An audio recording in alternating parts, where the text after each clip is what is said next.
Harka fuunee akkam jirtu hordoftoota keenya bakka jirtetti nageenyi koo kan kabajaaf kan jaalalaa isiniif haa baay'atu jecha haala lama viidiyoo isitti agarsiiseetiin akkaataa akkamiitiin viidiyoo hojjechuu akka dandeenyu isitti agarsiisa guyyaa irraa kana. Egaa akkuma beekamu viidiyoo ediitingiin wantoota baay'ee barbaachisa, keessattuu yaada ofii tasgabbeessanii hojjechuu nama barbaachisa jechuudha. Viidiyoo ediitingii gaafa hojjennu isa duraa yoo jalqabaatiif gara chaanaalii keenya kan dhuftan Naardos Tuubiin sabiskiraayib gochuun dagatinaan isiniin jedha. Yaada keessan koomentii irra naaf ka'a. Sheerii illee gochuun dagatinaan isiniin jedha. Egaa waa'ee gara ediitingii keenyaatti yoo deebine sa'aatii ammaa kanatti ediitingiin sadarkaa jalqabaa irratti yookaas akka intarnaashinaalitti beekamaa kan ta'e Adoobee akka ta'e hundumti keessan ni beektu. Garuu Adoobeen alatti karaa bilbila keenyaa yookaas karaa appilikeeshinoota adda addaa fayyadamnee karaa kamiitiin viidiyoo keenya ediit gochuu akka itti dandeenyudha guyyaa irraa kan isitti agarsiisu. Kanaan dura waa'ee kaapkatii fi waa'ee inshutii isin barsiiseen ture. Appilikeeshinoota ittiin ediit faayila keenya godhannu, viidiyoo keenya godhannu appilikeeshinoota sadan tokko kanaan dura barsiiseen ture jechuudha.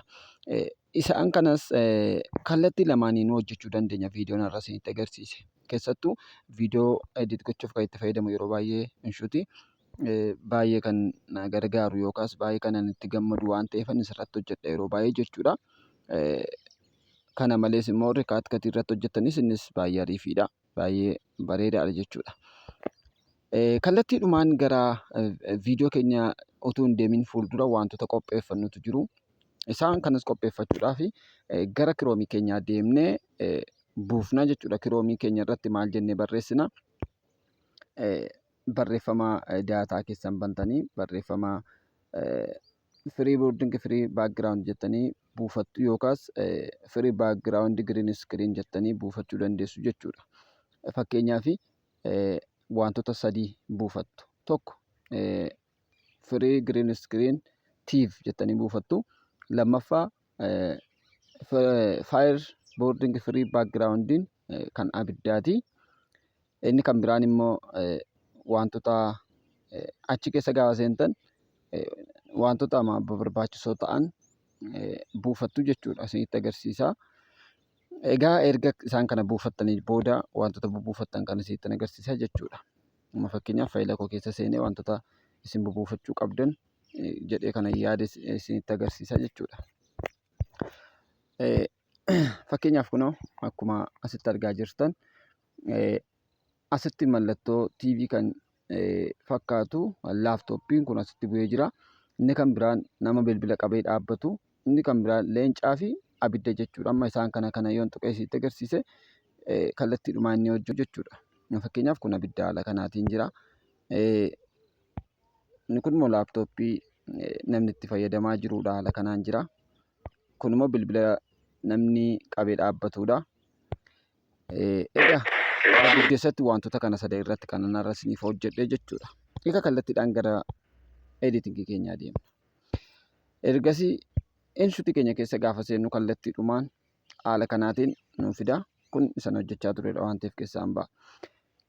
Gaafa haala kanaan nu fidu viidiyoo footoof kullee jedhee nu fida. Nu jalqaba irratti wanta nuti filachuu qabnu viidiyoo kan jedhudha waan ta'eef viidiyoo kan jedhu isa jalqaba irra jiru kana al tokkoof keessa seenna. Gaafa keessa seennu niw isa jedhu isa jalqabaa kanarraa al tokkoof tunna. Niw irra gaafa tunnu bifa kanaan nu fida. Maal goonaa gara baakgiraawundii filachuutti deemna. Baakgiraawundii keenya filachuudhaaf baakgiraawundii keenya maal jalaa akka qabnu barbaadannaa jechuudha. Fakkeenyaaf baakgiraawundii ko'anii daawunlood jala kaa'adhee waan hin jiruuf daawunlood bakka jettuun barbaada. Achi jalaa footoo kan jedhu barbaadan nu ammaaf naa fidaa hin jiru. Irra deebi'ee yaala. Yookaan haala kanaatiin oloofeen daawunloodii kan jedhu asii fidadha. Isa booda achi oloofee baakgiraawundii tokkoon filadha. Baakgiraawundii gaafa filadhu kun akkaataa kanaatiin naa fida. Isa booda ishee gidduudhaa kanaa nan balleessa. Ishee gidduu kana ittiin balleessu erga baakgiraawundii filattanii kunoo gara jalqabaa irratti kan argamtu kanarraa al tokkoof tuxxanii viidiyoon isin hojjechaa jirtu kun kan yuutuubiiti moo kan tiiktookiiti moo kan maaliiti kan jedhu jala kanaa isinitti agarsiisa. Isa booda maal gootu yoo kan tiiktookii ta'e tiiktookii irra keessoo haala kanaatiin yoo kan yuutuubii ta'e immoo 16.9 irra gootu jechuudha. Haaluma kanaan isiniif qoqqoodee jira. Yuutuubiifan barbaade waan ta'eef 16.9 irraa akkuma kaa'adhettan isaa jechuudha. Garuu kan ammoo qabeen akkaataa kanaatiin haga 50tti harkisaa jechuudha. Ergasii booda raayitiin godha. Ergasii amma viidiyoo kootiin qabee harkisa. Amma viidiyoon koo daqiiqaa tokko yoo ta'e amma daqiiqaa tokkotti kana qabee harkisaa jechuudha. Isa booda gara jalqabaattan deebi'a. Amma gaa viidiyoon sira waraabbadhe yookaas viidiyoon hojjedhee jiru kananii googilii irraa buusee utuu hin taane viidiyoon hojjechuu barbaade yookaas viidiyoon ergaa ittiin dabarfachuu barbaade diraamaas haa ta'u wantoota ittiin ergaa dabarfadhee sira waraabbadhee qabuun fidadhaa jechuudha. Isas fidachuudhaaf PIP kan jettu kanarraa al tokkoof tuttu kunoo ishee kanarra jechuudha. Erga al tokkoof tuttanii booda viidiyoo kan jettu as jirti. Viidiyoo sanarraa al keessa booda kunoo viidiyoo koo kaameeraa jala jira. Viidiyoo koo sanan naqee fudhadha. Nan fudhadha. Erga fudhadhe booda haala kanaan naa fida. Egaa viidiyicha akkaataa kanaatiin harkisee aga danda'ame harkiseen ol qixxeessa. Fakkeenyaaf kanaa achiin fudhachuu barbaada. Dudduuba kanaanis aga tokko dheeressuu waan hin barbaanneef irraan kutaa jechuudha. Aga tokko irraan kutaa. Ergasii booda harkiseen gadi buta. Aga kanaan gadi butaa jechuudha. Erga nama kana harkisee gadi butee booda baakgiraawundii isaan irraa balleessa. Baakgiraawundii balleessuudhaaf immoo cut out kan jettu kanarra al tokkoof tuqa. Erga isarra tuqee karaa lama irraa balleessuu danda'a. Yookaan kiroomaa kan jedhuun yookaan cut out kan jedhu kanaan keessaa balleessa. Cut outiin kun kallattiimaan keessaa muree baasa. Kiroomaan immoo green background irratti yeroo baay'ee kan inni fayyadu. Kanaaf isuma jalqabaarra jiru al tokkoof tuqa. Koda guutummaa guutuutti naa balleesseera. Ergasii raayitiin godha. Amma sagaleen waraabe kana yoo hin taate akkaataa kanaa hin dhiisa. Hin ta'u taanaan garuu ittiin jijjiiraa jechuudha. Erga haala kanaatiin qopheeffadhee booda wanti na afu kan biraan isa kana raayit godheen keessaa ba'a. Ammas PIP irraan dhufee tuqa. Erga isarra tuqee booda kallattiidhumaan gara jalqabaatti deebi'aa jechuudha. Gara jalqabaan viidiyoon sila buufadheetti deebi'ee dhufa. Isa booda mallattoo TV jalqaba buufadhaa isiniin jedhe sana fudhanna. Erga isa fudhannee booda kunoo haala kanaan nuu fida. Erga al tokko isarra tunnee booda ammallee gara harka bitaatti asii achi argine isuma jalqabaa kataa'uti kan jettu kanarraa al tokkoof tunna. Erga isarra tunnee booda amma immoo kataa'uti fayyadamnu otoo hin taane kiroomaa kan jedhu fayyadamnaa jechuudha. Baakgiraawundi isaa giriinii waan ta'eef jechuudha. Isa booda yeroo haala kanaan xunnu akkaataa kanaan nuu fida. Xiyya sana arqabneetu hin harkifna.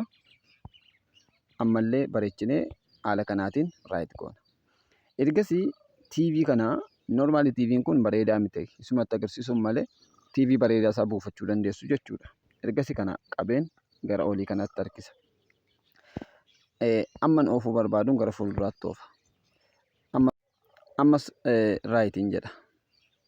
Erga raayit jedhee booda ammas si'a lamaffaa PIP kanarraan dhufa. PIP kan jettu gara moggaa kan jirtu sanarraa al tokkoof nan tuqa. Ergasii booda gara viidiyoo kan jettu kana keessa seeneen abidda kanan fudhadha.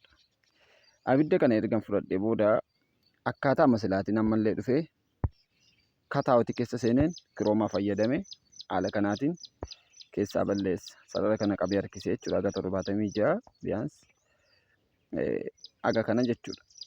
Ergasii raayitiin godha. Erga raayit godhee booda qabee harkiseetan gara gubbaa geessaa jechuudha. Gara TV sanaatti ol geessaa jechuudha. Amma fakkeenyaaf kunoo bakka kanattan bareechee galcha. Haala kanaatiin galchaa jechuudha. Amma abiddi haala kanaatiin bakka sanaa abiddi boba'aa jira jechuudha. Ergasii ammallee wanti naafu jira waan ta'eef mee sagalee asirra jiru sagalee isa jalqabatti waraabne sana qannasuudhaaf immoo haala kanaatiin dhufnee zeeroo goona. Ergasii isa jalqabaa kun haala kanaatiin fixneerra. Jalqaba haala kanaan fixneerra. Ergasii booda lammaffaa irratti nama laaptooppii baatee taa'u jalqaba sitti agarsiisee ture sana fudhadhaa jechuudha. Ammas PIP irra seenaa. PIP kan jiru kaarraa tokkoof nan seenaa. Ammas kun televezyiinii laaptooppii kanaan fudhadhaa. Ergasii booda nan harkisa. Qabee harkisee haala kanaan fida. Ammallee fideen fuula koorraa yookaas laaptooppii sanarraa giriin iskiriinii sana nan kaasaa jechuudha. Kun akkuma argitan irraa kaaseera. Ergasii booda raayitiin godha. Raayit gaafan godhu haala kanaatiin jechuudha. Dudduuba sanaan argamaan jira waan ta'eef akkan argamnetti xiqqoo ishee saayizii kanaallee aga tokko dabaluu nan danda'a jechuudha. Haala kanaan. Ergasii booda dhumarratti nama bilbila baatee dhaabbatu tokko kan itti fayyadamee jechuudha. Ammas bifuma jalqabaatiin seennee nama bilbila baatee dhaabbatu sana fudhachuudhaaf PIP irra seenaa. Ammas nan fudhadhaa jechuudha. Ergan kana fudhadhee booda bifuma jalqabaatiin zoom godhee ofitti harkiseen jechuudha. Haala kanaatiin ergan harkisee booda as keessa dhufee kiroomaa fayyadame erga raayit godhee booda kana xiqqoo ishee asii achi butee kun akkuma argitan gidduu kanaan galchaa jechuudha. Harkisee bakka kana gaafa galchu xiqqoo fuula koo bira ol darba. Saayizii nama sanaa xiqqoo waan ta'eef ammallee qabee harkiseen as butaa jechuudha. Haala kanaatiin normaalii saayiziin suura kootii waan guddatee jiruuf amma hin dhokadhutti jechuudha. Fakkeenyaaf waan ta'eef kun haala kanaatiin fidaa jechuudha. Isa booda asirra waan barbaaddan daddabalachaa jechuudha. Asirratti mallattoo leenca deemu fa'aa buusan isitti agarsiisee ture. Fakkeenyaaf kunoo kanuma kiroomaa fayyadamtanii keessaa dileet gootanii jechuudha. Yoo keessaa baaftanii haala kanaatiin ofii keessan bira keessanii wajjin ookii gochuu dandeessu jechuudha. Akka barbaaddanitti. Innaa barnoota guyyaa har'aa kana baakgiraawundii irratti hojjechuudhaaf qabadhee isiniif dhufee amma dhaggeeffattan kanaadha. Gara fuulduraatti dhimmoota AI yookaas Artificial Intelligence irratti yeroo darbee waan tokko jalqabeen ture. Egaa xiqqoo yeroo boqonnaa baay'ee waan hin qabneef viidiyoo bal'inaan hojjechuulee baay'inatti ulfaachaa waan jiruufan adda kute. Sanaaf barnoota editingii yoo barbaaddan koomentii irratti naa barreessaa. Waan gaaffii ta'ullee koomentii irra naa kaa'aa jedha. Barnoota biraatiin hanga walitti deebinutti turtii gaarii.